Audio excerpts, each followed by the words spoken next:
Todos los martes en la sintonía de Radio Abarán, un programa para conocer más a nuestros mayores, con noticias de actualidad, temas de salud, dirigido por Carmelo Gómez, presidente de la Sociedad Murciana de Enfermería Geriátrica y Gerontológica. Muy buenas a todos los oyentes y a todos los espectadores de este gran momento donde podemos hacer difusión, divulgación de lo que es la geriatría, de lo que es la gerontología, lo que es la ciencia del envejecimiento en general, a todas las personas, no solamente mayores, porque ya hemos dicho muchas veces que el ser mayor es una condición, es una actitud que uno tiene, sino también a personas mucho más jóvenes, para poder prevenir y conocer qué cosas pueden venir después. Insisto, el hecho de ser mayor es una situación que hoy por hoy para muchas personas es algo de lo que huyen, ¿no?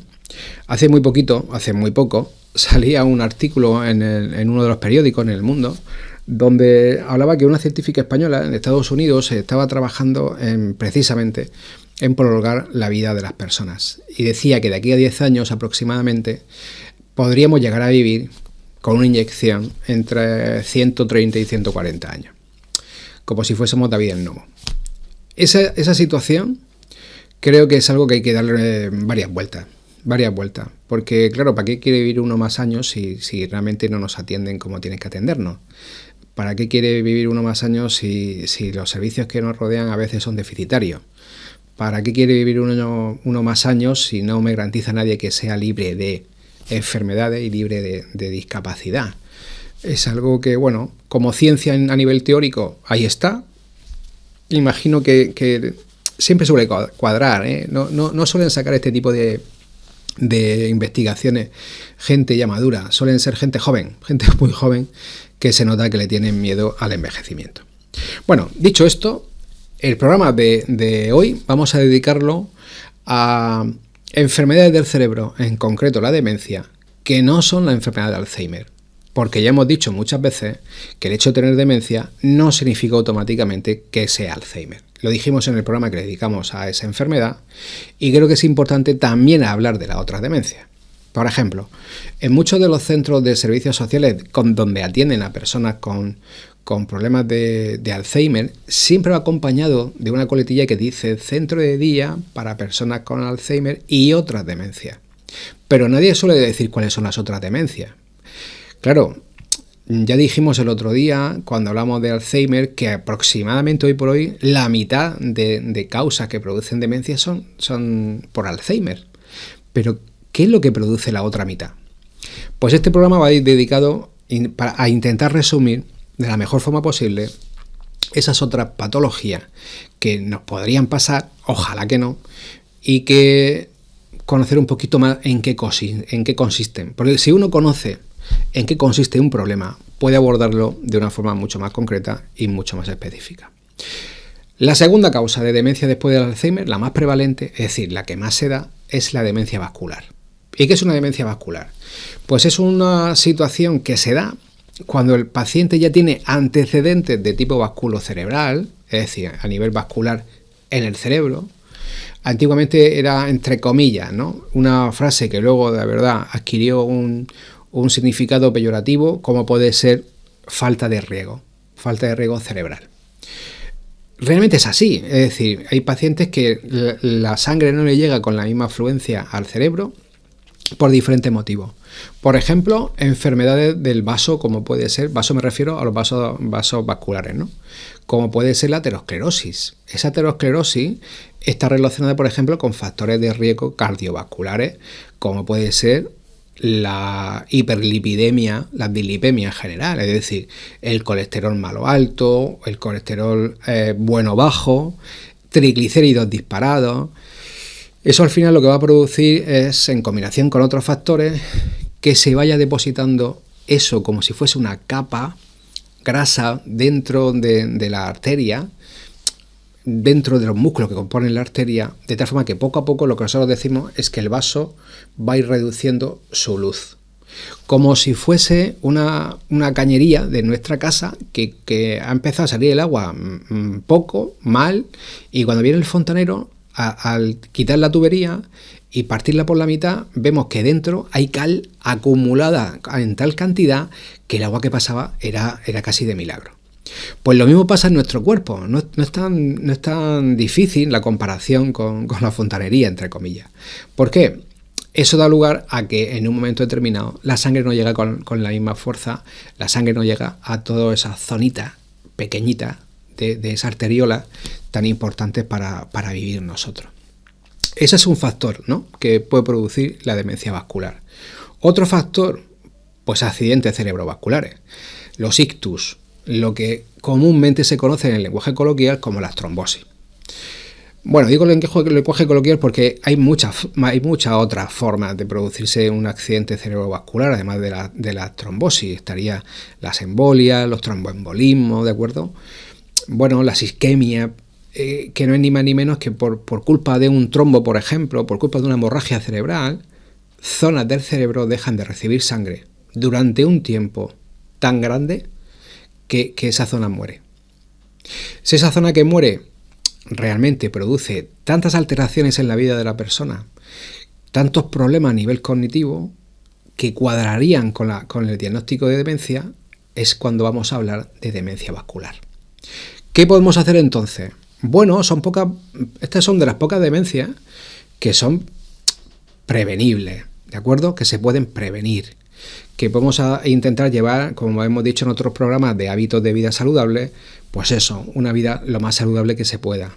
Evitar el sedentarismo, comer de una dieta mediterránea, variada, equilibrada, hacer ejercicio físico con asiduidad y, por supuesto, hacer un seguimiento de nuestros niveles de colesterol, de lípidos en general en el torrente sanguíneo, que nuestro médico estará seguramente encantado de poder participar en esa prevención.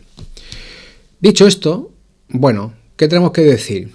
Que en un momento determinado esa enfermedad, sí es cierto que si la relacionamos con la demencia tipo Alzheimer, que se puede dar también, puede agravar la evolución de la enfermedad de Alzheimer.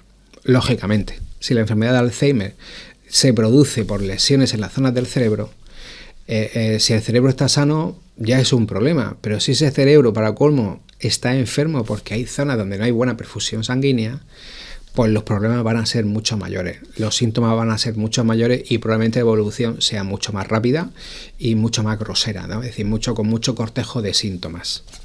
Por lo tanto, hay que eso tenerlo en cuenta siempre. Otro tipo de demencia que es muy, muy importante y poco conocida, las demencias frontotemporales. La demencia frontotemporal es un tipo de demencia que afecta de una forma localizada. Es decir, al igual que el Alzheimer poco a poco ocupaba gran parte del cerebro, casi en su totalidad, la demencia frontotemporal va a ocupar exclusivamente zona frontal y en algunos casos también zona del temporal, ¿de acuerdo? Del lóbulo temporal. Más allá de estos términos que son más complejos, sí tenemos que saber qué pasa en esos lóbulos. En esos lóbulos, de una forma normal, por ejemplo, el lóbulo frontal es un lóbulo esencial para la vida humana. ¿Por qué? Porque gracias a ese lóbulo, el lóbulo frontal, vamos a conseguir conceptualizar, sacar conceptos. ¿Qué es un concepto? Pues parece que es una definición. Yo le voy a poner un ejemplo. Si yo pregunto qué es una silla, casi siempre de una forma rápida la gente suele decir, pues una tabla con 4 patas. Claro, yo siempre respondo. Y ese tablero con una pata, ¿no?, con un gran pie, no puede ser una mesa. Hemos visto en muchos bares que hay mesas así. No puede ser con 3 patas en vez de con 4. O la de las bodas, ¿no?, que tienen 10 o 12 patas. Por lo tanto, llega incluso a haber sillas que cuando pones cosas encima se convierten en una mesa.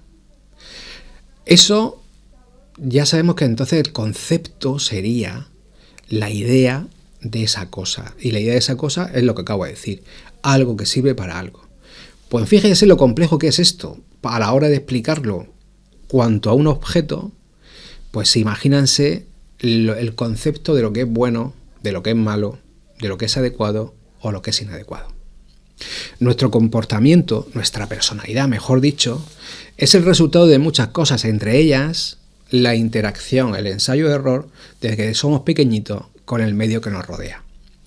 Claro, aprendemos de los que nos rodean lo que es bueno y lo que es malo. Y también por lo que se llama ensayo-error, equivocándome o no. Y eso se queda grabado en nuestro cerebro. De tal forma que todo eso se vehicula a través de ese lóbulo frontal.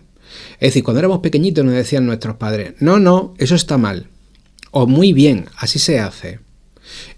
Aprendíamos a interiorizar el concepto de lo adecuado y lo inadecuado. El lóbulo frontal también tiene mucho que ver con la capacidad del ser humano de planificar cosas. Es decir, mañana tengo que ir a tal lado y luego a tal lado y luego tengo que hacer tal cosa. Eso es planificación. También se llama función ejecutiva. Es decir, el paciente, la persona que tiene esta enfermedad, le va a costar mucho trabajo organizarse la vida y hacer cosas con coherencia. Todo esto, al final, ¿en qué se traduce? Porque es un lóbulo que nos va a servir para emitir juicios, para saber lo que es adecuado o lo que es inadecuado. Por lo tanto, uno de los síntomas fundamentales de esta demencia frontotemporal, y lo que hace muchas veces que se tarde un poquito más en diagnosticarla, es que comienza con trastornos de la personalidad, lo que se dice trastorno de personalidad. Las personas que padecen esta enfermedad, al principio de todo, empiezan a tener cierto tipo de comportamientos raros, que eso que decimos es que no es él, es que no es como era, es que hace cosas que no son normales. Se conocen casos de grandes neurólogos del siglo XIX y principio del XX, como puede ser Broca, Wernicke, que hablaban de casos muy concretos, este caso Broca, de personas que, por ejemplo, eran barreneras. Barreneras, todos sabemos que son personas que trabajaban en la cantera y que se dedicaban a hacer agujeros en la piedra, meter un barreno, por eso se decía barrenero, y con una barra de hierro normalmente empujaban el barreno hacia adentro. ¿Qué pasó en una de las ocasiones? En una de las ocasiones lo que ocurrió a un paciente concreto, al paciente que le permitió a Broca describir este tipo de cuadros, es que saltó una chispa, ese barreno explosionó y la barra salió disparada como si fuese un proyectil, atravesando, entrando por esta zona de la cara y saliendo por parte de la frente. Claro, cuando todo el mundo pensaba que esa persona iba a estar muerta, no murió. Es decir, estaba viva. De hecho, se recuperó. De hecho, al poco tiempo el paciente, la persona, podía desempeñar su trabajo, pero sí se dieron cuenta, sobre todo las personas que estaban a su alrededor, que le cambió el carácter, le cambió la personalidad. Era una persona mucho más huraña, mucho más solitaria, menos asertiva de lo que era antes, menos vida social, empezó a tener comportamientos quizá un poco rayando la marginalidad social. Este caso nos sirvió para demostrar que ese lóbulo servía para relacionarnos con el medio, para ser quienes somos nosotros. Es más complejo de lo que parece, ¿no? Porque no es solamente una cuestión de parecer algo, sino es una cuestión de hacer las cosas bien. Este tipo de personas con este tipo de demencia hay que empezar a controlarlas del primer momento. ¿Por qué? Porque son personas que, por ejemplo, pueden gastar dinero sin saber para qué. Ni tiene sentido el qué.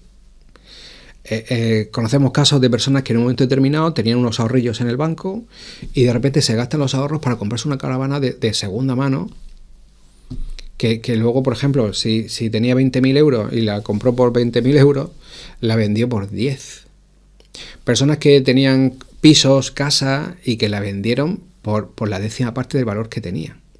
Es decir, personas que no le dan importancia a lo que ocurre, no son conscientes, es decir, empiezan a perder esa sensibilidad de el impacto de lo que hacen en la vida que les rodea y de las personas que les rodean.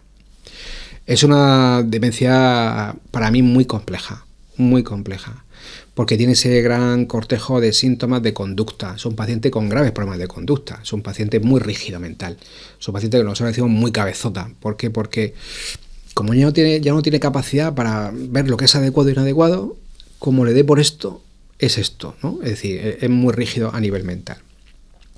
¿Qué nos vamos a encontrar con este tipo de pacientes también, este tipo de personas? Alteraciones del lenguaje, porque hemos dicho que es una demencia que va a afectar al fronto y temporal. ¿Qué hay en el temporal? El temporal, sobre todo en la zona anterior del temporal, está la zona, bueno, quizá la zona de expresión verbal. Mucho más acá, cerca del oído, detrás de lo que es el pabellón auditivo, vamos a encontrar una zona del cerebro, el área de Wernicke, que se encarga de comprender el lenguaje, al igual que la otra está de expresarlo. ¿Qué va a pasar entonces? Porque es un paciente que va a tener síntomas en el lenguaje. ¿Qué síntomas? Pues, por ejemplo, la ecolalia. ¿La ecolalia qué es? Pues repetir la última palabra que ha oído. La repite. O bien, una repetición muy compulsiva de la misma palabra. Porque no le sale. Y como no le sale, repite. Y eso a las personas que le rodean le cuesta mucho trabajo el asumirlo. Nos vamos a encontrar, lógicamente, con problemas de memoria, porque hemos dicho que se afecta al temporal y ahí también se procesa la memoria, como decíamos en la demencia tipo Alzheimer. Va a ser una persona que va a tener problemas de memoria. Lógicamente, no desde el principio, no tanto desde el principio, lo va a notar mucho más tarde, esos problemas de memoria, a diferencia de la demencia tipo Alzheimer. Va a tener poca concentración, va a tener ciertos olvidos que van a ser significativos. ¿Qué ocurre? Que las pruebas normales que se le hacen a este tipo de personas no son como las que hacemos para diagnosticar la enfermedad de Alzheimer. Por lo tanto, requiere un diagnóstico de un especialista.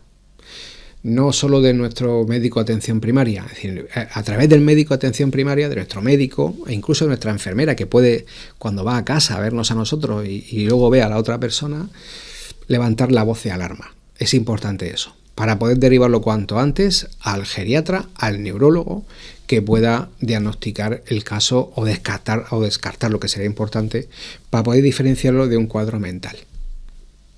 ¿Qué va a ocurrir? En este caso, el buen trato social, la actitud discreta, va a desaparecer. Son pacientes que sobre todo se desinhiben mucho, porque el lóbulo frontal sirve para inhibirse. Hemos dicho antes que el comportamiento hace que no hagamos cierto tipo de cosas, que no digamos siempre lo que pensamos, que hay veces que tienes que, pues, callarte porque lo que piensas puede ser de mal gusto para el que está allí. No sé, cuando vemos a alguien que no te gusta como viste, o cuando se hacen tipo de insinuaciones, ¿no? Es un paciente, como digo, que va a tener grandes problemas de inhibición, sobre todo de forma progresiva conforme avance la enfermedad. Es posible que esa desinhibición sea a todos los niveles, y seguro que entienden lo que significa a todos los niveles. También en la vida íntima. Esa vida íntima, que es íntima y que nosotros sabemos que es íntima, ya para él no va a ser íntima, sino que va a ser pública. Y puede decir cosas o puede sugerir cosas a las personas que le rodean que en condiciones normales nadie haría, ni siquiera él. La familia sufre mucho por este paciente y el paciente sufre mucho porque es consciente a veces de ciertos fallos que tiene. Y sobre todo al principio de la enfermedad, a veces como flashes, sabe que no lo ha hecho bien y sufre. La familia lo pasa mal porque es un paciente que, claro, jolín, a ver quién viene a verlo, a ver dónde voy con él, a ver, o con ella, ¿no? Es decir, sufre muchísimo y necesita nuestro apoyo de todos los que estamos alrededor nuestro. Es un paciente difícil de llevar porque hemos dicho que esa rigidez mental junto con esos problemas que tiene de personalidad secundarios a los problemas de juicio es una persona difícil de convivir, ¿no? Difícil de estar con él. Afortunadamente hay recursos sociales para este tipo de personas también, es decir, muchas familias cuidan a la persona con esta enfermedad hasta que hay situaciones, no todas, pero hay situaciones en donde la convivencia se hace muy difícil. Son personas que pueden mostrar incluso agresividad. Cuando ese juicio rígido, como he dicho antes, no es lo que ellos quieren, pueden incluso ser agresivos verbales e incluso agresivos físicos si en algunos casos, ¿no? Se diera el caso. Además es un paciente que tiene mucha impulsividad, tiene tendencia a la depresión y pacientes con mucha ansiedad. Es un paciente que también va a tener trastornos del lenguaje, como hemos dicho. Puede tener problemas de expresión de las frases que dice. Y además es un paciente que va a tener a nivel conductual muchos problemas de apatía. Una apatía que va a hacer que la persona se encuentre como aislada del mundo que le rodea. Es como si pasara de todo. Es una actitud pasiva.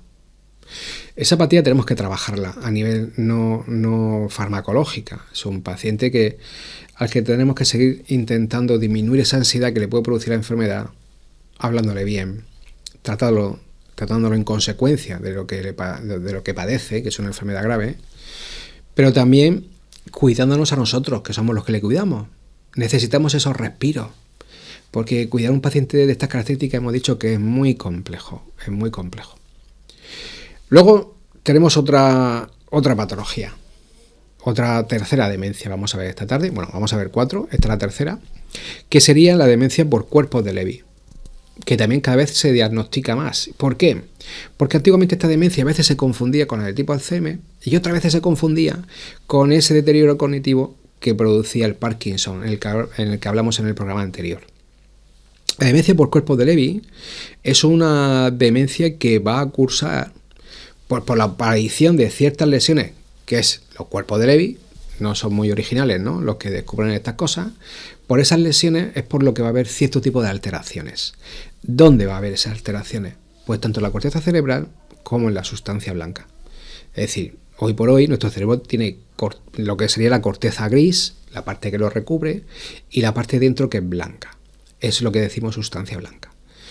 Eso es lo que va a hacer que, por ejemplo, este paciente tenga síntomas parecidos, algún síntoma que otro parecido a lo que era el Parkinson, como por ejemplo la lentitud del movimiento, la bradicinesia. Es un paciente que va a tener problemas para guardar el equilibrio, es un paciente que se va a caer más de lo normal y es un paciente que vamos a ver que esa lentitud del movimiento pues va a producir una alteración en la actividad de la vida diaria de una forma cotidiana. Además es una persona que va sobre todo a alternar los periodos de confusión que cada vez van a ser más frecuentes. Son pacientes que se va a confundir mucho más de lo que cualquier persona se confundiría. Y además va a tener característico de esta demencia alucinaciones visuales, sobre todo al principio de la enfermedad. Debuta, como hemos dicho, con ese enlentecimiento y debuta también con alucinaciones visuales. Es importante saber lo que es una alucinación. Una alucinación, a la diferencia de una ilusión, la alucinación en concreto sería cuando vemos algo que no existe. Eso es una alucinación. Claro, para cualquiera de nosotros, si ves un elefante rosa volando, pues bueno, te puedes asustar. ¿Por qué? Porque sabemos que eso no existe. En principio no existe.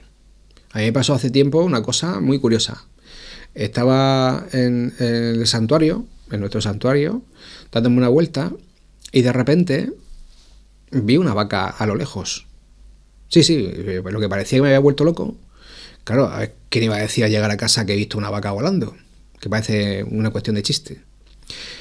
Cuando al día siguiente aparece en el periódico que algunos globos con forma de animal se habían soltado de los hilos que los sujetaban en el entierro de la sardina en Murcia, el suspiro, o sea, el alivio que sentí fue enorme, pero en un momento determinado yo vi eso, lo más parecido a una vaca que iba volando. Claro, imagínense con personas que le pasa esto, con enfermos que no es que vea algo que existe, como era mi caso, sino que ven cosas que no existen. El sufrimiento es enorme. Su vida va a estar invadida de cosas que no existen. Una ilusión, por el contrario, es una percepción errónea de la realidad. Por ejemplo, cuando una ventana refleja con el sol que entra la sombra de las hojas de un árbol que hay ahí fuera. Y eso, al reflejarse en la pared, puede dar la sensación de que son cosas. Por eso muchos pacientes con demencia, ¿no?, incluso con alteraciones visuales, tienen la sensación de que ven como ratas que van por la pared hacia arriba, como que se ha colado un pájaro. ¿Cuándo ocurre eso mucho? Pues en periodos donde están muy cansados, sobre todo a partir del mediodía, sobre todo por la tarde. Es lo que nosotros llamamos el síndrome del ocaso. El cerebro está cansado. Cuando te levantas por la mañana estás mucho más despejado porque se supone que has dormido. Pero conforme avanza el día, en un cerebro ya enfermo le va a costar mucho trabajo hacer su trabajo normal. Y eso va a hacer que aparezcan más ilusiones después de comer, o sea, a media tarde o por la noche. Por eso muchos de estos pacientes más o menos el día lo pasan más o menos bien, hasta que de repente, a media tarde, se ponen a decir cosas raras, se ponen a ver cosas raras, se ponen a quitarse ropa, se ponen a pegar gritos, han visto esto, han visto lo otro. Insisto, No es una cuestión de asustarse, es una cuestión, se la cuento para que sepan que es un síntoma normal de la enfermedad. Además, aparece, como digo, cosas muy significativas de esta enfermedad, como son esas caídas que hemos dicho, muy frecuentes. Además de ello, si conforme avanza la enfermedad, van a haber otras alucinaciones, como pueden ser auditivas, que es decir, oye cosas que realmente nadie está diciéndole, o incluso táctiles, de tocar, gustativas. Y para poder compensarlo, el cerebro intenta inventarse algo que lo explique. Es lo que se llama un delirio. Un delirio es cuando su cerebro se inventa una historia para darle una explicación a lo que está viendo, lo que está oyendo, que realmente no existe.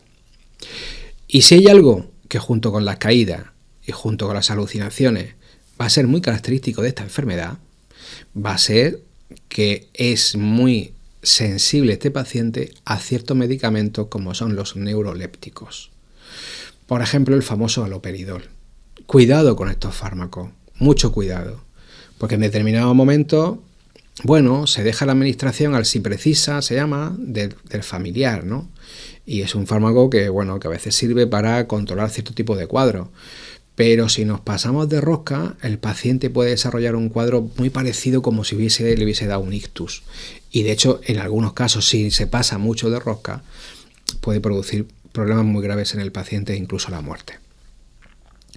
Y por último, durante este programa vamos a hablar de la hidrocefalia normotensiva. Este palabrejo raro existe, es una demencia, de las pocas tratables que hay de una forma mucho más efectiva. ¿Por qué? Porque, primero en lo que consiste. Consiste en un acúmulo de líquido cefalorraquídeo en el centro del cerebro, que es donde hay siempre líquido cefalorraquídeo. ¿Qué ocurre? Pues que como hay más cantidad de la que tiene que haber, es como si infláramos un globo dentro del cerebro. Lo que hace al haber tanto líquido y no salir de una forma adecuada es que empieza a presionar el cerebro contra las paredes del cráneo. ¿Y eso qué es lo que hace? Pues que ocurran una serie de síntomas. De los síntomas más característicos que producen a estos pacientes, sobre todo al principio de la enfermedad, incontinencia de esfínteres y además trastornos de la marcha. Son pacientes que caminan de una forma muy concreta que el neurólogo la va a detectar enseguida, ¿de acuerdo? Y que además aparece esa incontinencia. ¿Tiene alguna solución? Como hemos dicho, es una causa de la enfermedad tratable. ¿Por qué? Antiguamente se disminuían mucho los síntomas haciendo una punción lumbar y aspirando, dejando caer el líquido cefalorraquídeo. Lógico. En ese momento ya puede salir el líquido, por lo tanto la presión que hay dentro del cerebro va a disminuir porque disminuye la cantidad de líquido que hay en los ventrículos. Hoy por hoy, en muchos pacientes empieza a colocarse lo que se llama una válvula. Una válvula como cualquier otra hidrocefalia, que lo que hace es drenar el líquido. Es un tubito, ¿no?, que te colocan desde la zona del cerebro donde está ese líquido cefalorraquídeo y que a través del cuello por dentro va a ir a parar a alguna zona concreta, como puede ser el peritoneo, ¿no?, en el abdomen. Se va drenando el líquido y se va reabsorbiendo por el cuerpo sin problema. Esto, por ejemplo, fue lo que le pasó, para que me entiendan bien, este tipo de hidrocefalia, este tipo de demencia, fue lo que le pasó a la duquesa de Alba, a la que falleció hace un tiempo. Esa foto de ella donde entraba a la clínica con su último marido, que iba como en silla de ruedas porque no podía caminar bien, ¿de acuerdo? Que se notaba a lo lejos que llevaba algún tipo de absorbente, algún tipo de pañal, porque era una cintura mucho más engrosada de lo normal. Ingresó en una clínica y al poco tiempo fue cuando sale caminando por su propio pie, cuando sale mucho más espabilada y cuando podemos comprobar que cuando se da ese famoso baile que ha salido luego en muchos medios de comunicación junto con el marido, mientras los medios de comunicación la fotografiaban o la grababan. Por lo tanto, viendo el antes y viendo el después, podemos entender que es una causa de demencia tratable. Como resumen, y para ir terminando el programa, hay cosas que tenemos que tener en cuenta. Si ya lo dije cuando hablamos de la demencia tipo Alzheimer, con estas 4 más todavía. Es importantísimo el diagnóstico. No podemos quedarnos con la famosa etiqueta de demencia senil. Eso hoy por hoy no está justificado. Ante cualquier tipo de alteración de comportamiento, de cosas que hacemos, ante cualquier tipo de cosa que nos chirría a la hora de poder desarrollar bien nuestra función cognitiva o de nuestro familiar, tenemos que acudir a los que saben, que en este caso son nuestro médico o enfermera de atención primaria. Comentarles lo que le ocurre para que ellos ya tomen la decisión o hagan las pruebas que consideren necesarias. Insisto, todas estas personas se las puede cuidar de una forma adecuada. Que no haya en algunos de los casos tratamiento médico o que no hayan fármacos concretos para curarlas no significan que no se puedan cuidar. Recuerden esto siempre.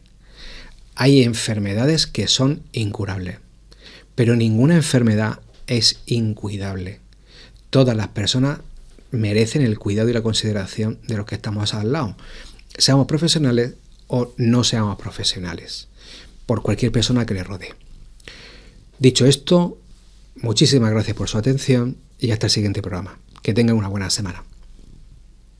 Todos los martes en la sintonía de Radio Abarán, un programa para conocer más a nuestros mayores, con noticias de actualidad, temas de salud, dirigido por Carmelo Gómez, presidente de la Sociedad Murciana de Enfermería Geriátrica y Gerontológica.